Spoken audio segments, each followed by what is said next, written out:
ఒక ఫోన్, ఒక గేమ్, ఒక గది, అంతే కదా అనుకుంటాం. కానీ స్క్రీన్ ముందు గడిచే గంటలు మనిషిని ఎలా మార్చేస్తున్నాయి?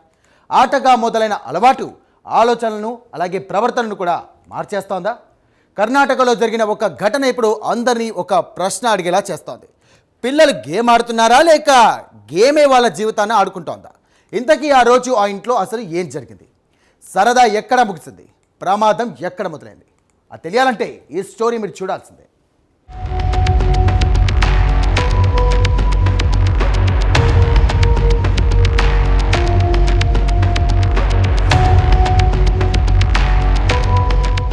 ఒకప్పుడు ఇంట్లో పిల్లలు గేమ్ ఆడితే సరే కొద్దిసేపు ఆడుకో అనేవారు. ఇప్పుడు అదే గేమ్ కొన్నిసార్లు ఎంతవరకు వెళ్తుందో అర్థం కాకుండా మారుతోంది.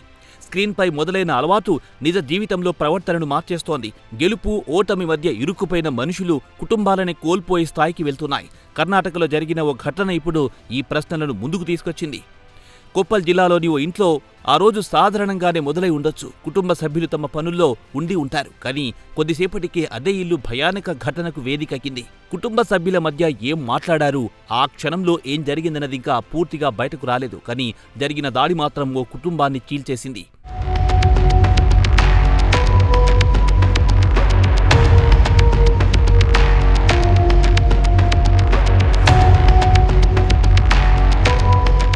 పద్దెనిమిదేళ్ల యువకుడు తన తండ్రి, తల్లి, సోదరిపై కత్తితో దాడి చేసినట్టు పోలీసులు చెబుతున్నారు. ఆ దాడిలో సోదరి అక్కడికక్కడే ప్రాణాలు కోల్పోగా ఆసుపత్రిలో చికిత్స పొందుతూ తండ్రి కూడా మరణించాడు. తల్లి ప్రాణాలతో పోరాడుతోంది. ఘటన తర్వాత నిందితుడు కూడా తనను తాను గాయపరుచుకున్నట్టు సమాచారం.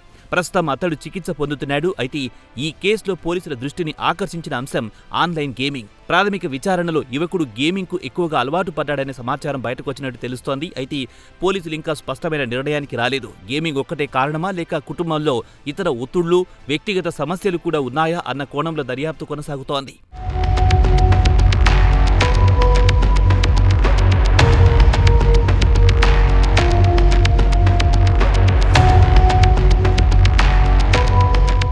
కానీ ఈ ఘటన మరో పెద్ద చర్చకు కారణమయ్యింది. గేమ్స్ అన్నీ ప్రమాదకరం కావు.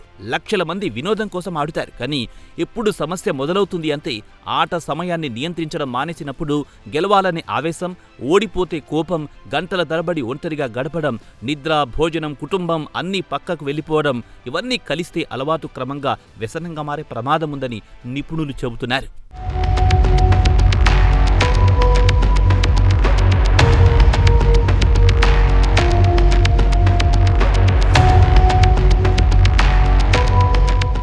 ఈ ఘటన వెనుక అసలు కారణం ఏదైనా కావచ్చు. కానీ ఒక ప్రశ్న మాత్రం మిగిలింది.